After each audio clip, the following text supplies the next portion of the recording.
The War and Peace Report. I'm Amy Goodman. We begin the show in Cairo, where mass protests continue following President Hosni Mubarak's refusal to immediately step down. The Egyptian army has called for the protests to end, but thousands remain in the streets. Violent clashes have broken out between pro-Mubarak and anti-government protesters in Tahrir Square in Cairo. We're going to go right now to Sharif Abdel Kouddous, Democracy Now!'s senior producer. He's just come from Tahrir Square. In a moment, he'll join us in studio, but this is too important to wait for that studio satellite to begin. Sharif, tell us what's happening now in Tahrir Square.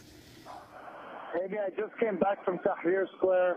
I'm standing talking to you on a building on top of Corniche Nil, which is right just a few hundred yards from Tahrir Square near now. I don't know if you can hear in the background, but there are hundreds, thousands of pro-Mubarak crowds who are streaming towards Tahrir.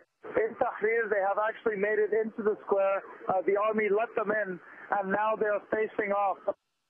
There's a lot of cursing. This is mostly coming from the pro-Mubarak forces.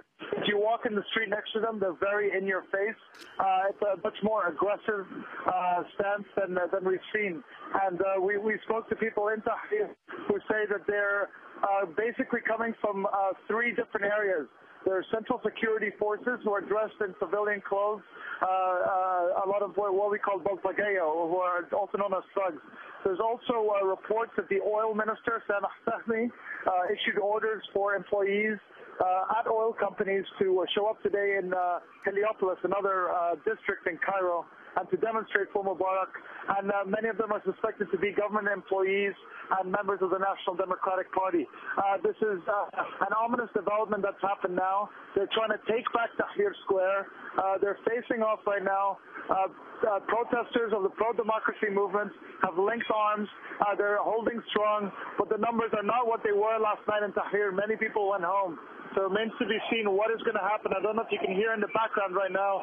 The chants are getting louder. They are streaming in. This is a big coordinated effort to come back and take Tahrir. It remains to be seen what's going to happen. Many of the protesters in Tahrir said, we're going to stay here. We're going to spend the night. If we get beaten, we get beaten. We'll not head back, but we are not leaving. We are also joined by Nazly Hussein, along with Sharif Abdel Kouddous, in another part of the area around Tahrir Square. An Egyptian woman who's been taking part in the protests, has been involved in opposition politics in Egypt for several years. Nazly, what do you see right now in Tahrir Square from your vantage point? I'm currently trying to make it into Tahrir Square. I'm not on the square yet. The entire people on the square feel safe and say it's calm and it's okay inside the square. I'm trying to make it into the square, but the entire square is surrounded by thugs, and apparently there are more coming on the way. So we're trying to make it into the square. People on the square are more insistent, I hope. There's a lot of effort to bring people off. Nazly, have you seen any injuries? I saw injuries. I have not seen the thugs with weapons. I know you recognize them. After a few days on the street, you recognize them. But I have seen people come out injured. I was standing 2 minutes ago when you first called me by a medical point, and I saw people carried into the medical center injured. I have not seen anyone use violence, but you recognize them, and it's really difficult to make it into the square. I have to go to another entry point right now and try to make it into the square. Well, I want to thank you, Nazly Hussein, speaking to us from Tahrir Square, and Sharif